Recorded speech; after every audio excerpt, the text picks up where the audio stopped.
Presiden Prabowo kembali menggaungkan komitmennya terhadap pemberantasan korupsi. Presiden Prabowo menyampaikan dukungannya agar rancangan undang-undang perampasan aset segera dibahas oleh pemerintah dan DPR.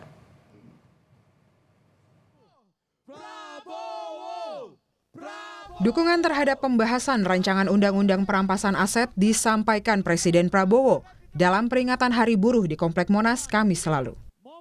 Dirinya menegaskan tidak akan berkompromi dengan koruptor yang tidak mau mengembalikan hasil kejahatan. Saudara, dalam rangka juga pemberantasan korupsi, saya mendukung undang-undang perampasan aset, saya mendukung.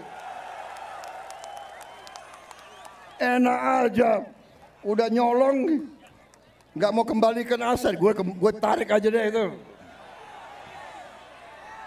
Setuju?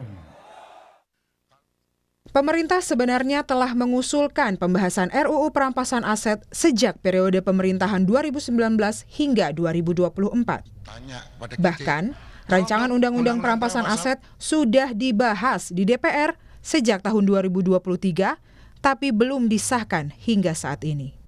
Soal DPR belum mengesahkan RUU perampasan aset, Ketua Komisi 3 DPR RI pada Oktober 2023 lalu pernah menyebut bahwa RUU perampasan aset perlu dibahas dengan Ketua Umum Partai Politik sebelum disahkan. Tanya pada kita, tolong dong undang-undang perampasan aset dijalanin. Republik di sini ini gampang Pak Senayan nih. Lobbynya jangan di sini Pak. Ini Korea ini semua nurut bosnya masing-masing. Di sini boleh ngomong kalah Pak. Bambang Pacul ditelepon, Ibu Pacul berhenti, siap. Mungkin perampasan aset bisa, tapi harus bicara dengan para ketum partai dulu. Kalau di sini nggak bisa. Saat ini, menurut Wakil Ketua Badan Legislasi DPR Ahmad Doli Kurnia, RUU perampasan aset tindak pidana sudah masuk prolegnas, namun masih belum menjadi prioritas. Kita juga sudah memasukkan rencana pembahasan pembentukan undang-undang tentang perampasan aset itu di dalam prolegnas pembahasan undang-undang. Nah, memang masih dalam long list, belum masuk di 2025. Nah, dan ini juga harus kita sesuaikan dengan mazhab, sistem, dan konsep hukum kita. Saat ini masyarakat memerlukan aksi nyata dari keseriusan Presiden Prabowo dalam mendorong DPR membahas rancangan undang-undang perampasan aset.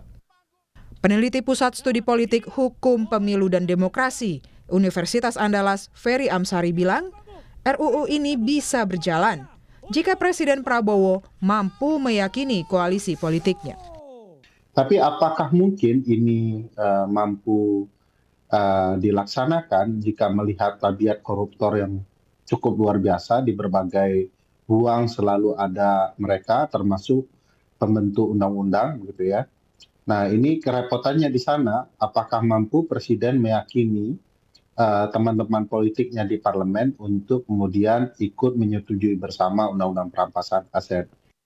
Akankah perintah Prabowo untuk mendorong pembahasan RUU perampasan aset kali ini bakal didukung penuh partai koalisinya di DPR? Tim Liputan, Kompas TV.